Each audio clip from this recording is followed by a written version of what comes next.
Hello, this is Scott Bach-Hansen, Vice President for Cardinal Basketball Officials Association.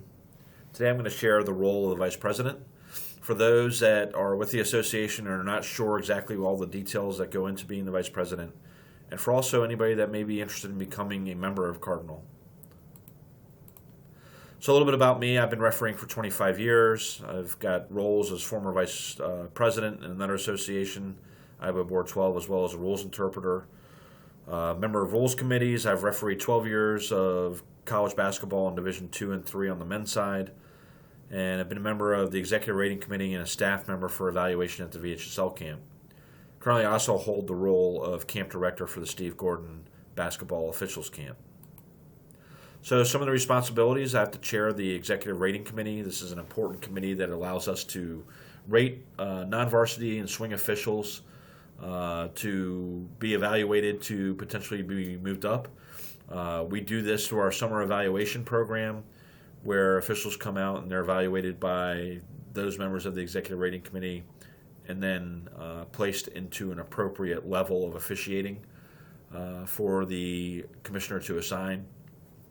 Provide all the training and development for officials. It overlaps with our interpreter, who does a great job with our first-year officials and also leading the rules meetings, but also just working hand in hand with our interpreter, Mike Preston, and making sure that we have the right pieces to the puzzle. Evaluation of all transfer officials, really important. We're in an area that a lot of people move in and out of, so it's really important that we evaluate transfer officials that come in and properly assign them to the level of officiating that makes sense. We provide ratings for all non-varsity officials through our varsity program, and then ratings of all swing and varsity officials are done on a peer basis as well as independent evaluators.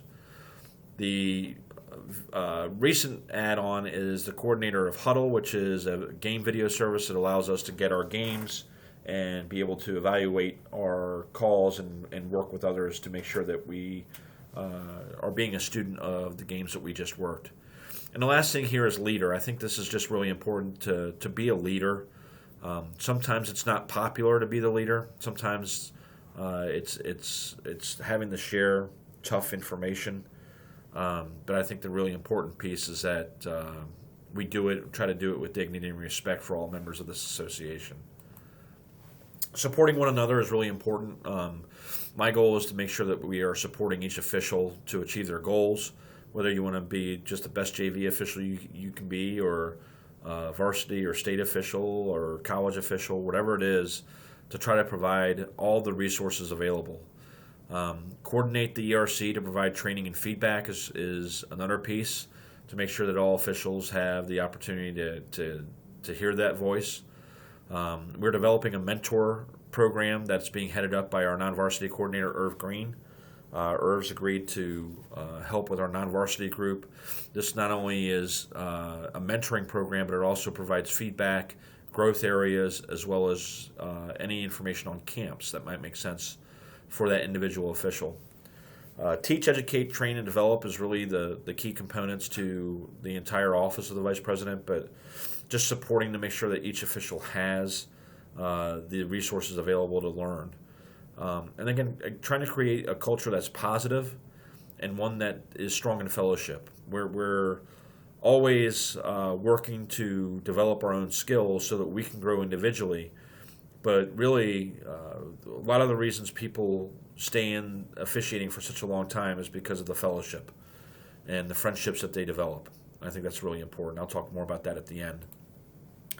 Teaching and training, empowering our veteran officials to share their gifts. I think that's a really important piece. Listening to our veterans as well as our ERC members for ideas. One of the things that I know I'm paying attention to is the rating system and how we might be able to revamp it to be more beneficial for everyone. Being a student and sharing what we learn. There's a lot of officials that attend camps or see other things or work at camps. And they find out new things. Being able to take that and provide it to the rest of the membership is really important. Providing feedback to each official, I think, is also an important piece. We're all individuals. We're all independent contractors, but we can all learn. And as long as we're willing to be receptive to advice, it wouldn't really matter who it comes from, as long as we're looking to grow. And I think that it's really important to refresh the voices that are inside this program.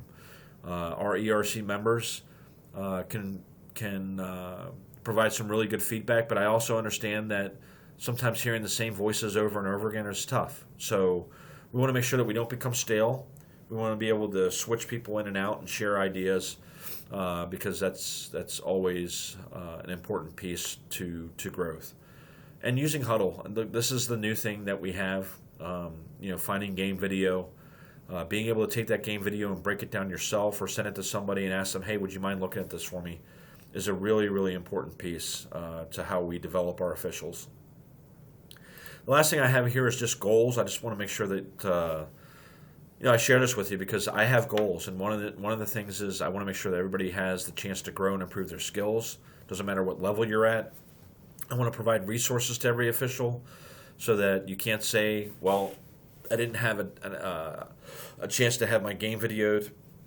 We're going to be looking at finding ways to grow that so we can have more chances to grow our non-varsity officials to have more game video. There's only a couple schools that do it today. So we're looking into ways through our non-varsity coordinator, Irv Green, and also our members at large for non-varsity, which are Audrey Wiggins-Price and Gary Sauer, to hear and be your voice so that we can look at ways that we can grow that. Provide opportunities for advancement. That's a big piece of the puzzle. A lot of people are looking for this. So we don't want to just say that we'll provide it. We're actually going to do it, and we're going to celebrate the wins along the way.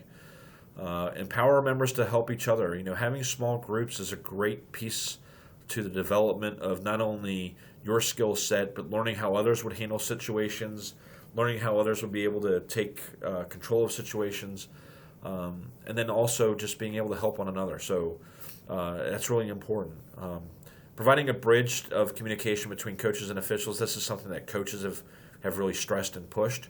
So this is something that you'll see continuing to grow, especially with Huddle. Look, if we cut off lines of communication with the coaches now, we'll never get another game video. So somebody's got to be the person that does that. I've taken a lead on that role along with Cecil Hurst and Lenny Polk, because it's definitely a challenge to interact with a coach who's very upset, and using some skill sets that we have in our backgrounds. Luckily, I have some of my ministry background that allows me to help diffuse situations. Providing a mentor program for everybody is something that we're just starting. Irv's doing a great job with it, but we really want to grow it so the next couple of years it just kind of works itself. And through that, we end up developing future leaders. The leadership that we have in place today in 5, 10, 15 years won't be here. And so we need to find tomorrow's leaders. We need to find tomorrow's group that's going to take this association and really grow it and work on what we've already started here. We also want to make sure that we have every official proficient in 3-person by 2020. This is my personal goal. 2-person is getting harder and harder with these schools, with these big courts. It's very difficult to maintain a high level of officiating physically, especially if you're doing a 2-game set. So one of the school districts is already asking us about the potential of doing 3-person down the pike for JV games. And I think this is something that we don't want to get caught with our pants down. We want to be the leader in this and say, oh yeah, we got plenty of guys that can do this. This is going to take a lot more from everybody to help us with finding new officials and making sure that we're out there and getting the word out in classes. But I think that's going to be an important piece to our puzzle as we grow. And the last thing I put down here is I want us to be the best organization of officials in the United States. And I hear it already. I hear it from the people down at VHSL that our officials are head and shoulders above other officials. That's a testament to Mike Preston and what he does when they first come in. And I think that we do a very good job in really pushing to make sure we're doing things mechanically sound and work hard at that. And that helps us at other camps. I've gotten calls from some good friends like Mike Eads who said, "Man, whenever you send officials down here, they're so well equipped," and that's really important. That says a lot. So the last thing I'm going to talk about, as I say thank you and end this is that, the biggest thing about officiating and the reason why people stay in officiating is because the camaraderie, the fellowship, and the friendships that they develop. And getting the big game, yeah, that's important. But being able to celebrate it with your own brothers and sisters in stripes is really important. And we got some really good friends here, and we got some good people, and it's going to be really important to develop those relationships and those friendships, because if you're able to do that, you'll have a lot more fun doing this, and it will keep things a lot better for everyone. So with that, I ask that you consider the friends that you have around, because it's going to be really important for us to develop those friendships and that fellowship, so that if God forbid something happens, I know I've got a lot of friends that are going to help my family, and I'll be there for them as well. So with that, I want to say thank you and have a great day.